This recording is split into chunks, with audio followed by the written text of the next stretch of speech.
Hello. ഇന്ന് നമ്മുടെ വീട്ടിൽ ചെറിയൊരു പരിപാടി നടക്കുന്നുണ്ട്. അപ്പോൾ അതെന്താണെന്ന് നോക്കിയിട്ട് വരാം. കോണിക്കൈൻ്റെ മുകളിലേക്ക് ആരും കാര്യമായിട്ട് നോക്കണ്ട. ഞങ്ങളെ സംബന്ധിച്ച് അത് ഞങ്ങളുടെ തോർത്തുണക്കണ സ്ഥലം കൂടിയാണ്.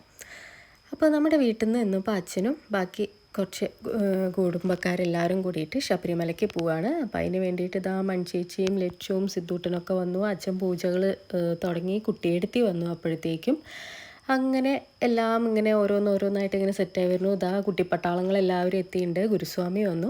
അങ്ങനെ ഗുരുസ്വാമി വന്നു കഴിഞ്ഞപ്പോൾ ഓരോരുത്തരെയായിട്ട് ഇങ്ങനെ നെയ്ത്തേങ്ങ നിറച്ച് കെട്ട് നിറയ്ക്കാനായിട്ട് തുടങ്ങി. സിദ്ധൂട്ടനാണ് കേട്ടോ നിറയ്ക്കണത്. ഭയങ്കര ക്യൂട്ടാണ് അവൻ.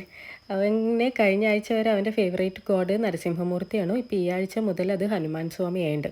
അങ്ങനെ എല്ലാവരെയും കെട്ടുനിറയും കാര്യങ്ങളൊക്കെ കഴിഞ്ഞ് ഭക്ഷണം കഴിക്കാൻ പോയിരിക്കുകയാണ്. ഭക്ഷണം കഴിച്ച് കഴിഞ്ഞ് തിരികെ വന്നിട്ട് ഇതാ എല്ലാവരും ദക്ഷിണ സമർപ്പിച്ച് അങ്ങനെ ദക്ഷിണ കൊടുത്ത് അനുഗ്രഹമൊക്കെ വാങ്ങിക്കഴിഞ്ഞ് ഇനിയിപ്പോൾ ഓരോരുത്തരായിട്ട് കെട്ടെടുക്കുകയാണ്. കെട്ടെടുത്ത് ഇനി ഇവരെല്ലാവരും മുറ്റത്തേക്ക് ഇറങ്ങും. അപ്പോൾ മുറ്റത്തൊരു കല്ലിൻ്റെ മുകളിൽ ഒരു തിരി കൊളുത്തി വെച്ചിട്ടുണ്ടായിരിക്കും. ആ കല്ലിനെ അവർ വലം വെച്ച് വന്ന് കയ്യിലുള്ള തേങ്ങ അതിൽ ഉടച്ചിട്ടാണ് പോകുന്നത്. ഇനി ഒരു 2-3 ദിവസം എടുക്കും ഇവർ. ഇനിയിപ്പോൾ ഇവിടുന്ന് നേരെ ഇവർ അമ്പലത്തിലേക്ക് പോകും. അവിടുന്ന് പുലർച്ചെ ഒരു 2 മണിക്കാണ് വണ്ടിയിൽ എല്ലാവരും കൂടിയിട്ട് പോണത്.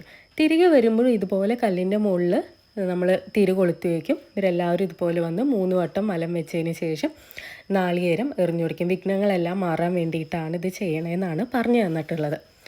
അങ്ങനെ ഓരോരുത്തരായിട്ട് വലം വെച്ച് നാളികേരമൊക്കെ ഉടച്ച് എല്ലാവരും ഇനിയിപ്പോൾ ഇവിടുന്ന് ശരണം വിളിച്ച് നേരെ അമ്പലത്തിലേക്ക് പോയി തുടങ്ങുകയാണ്.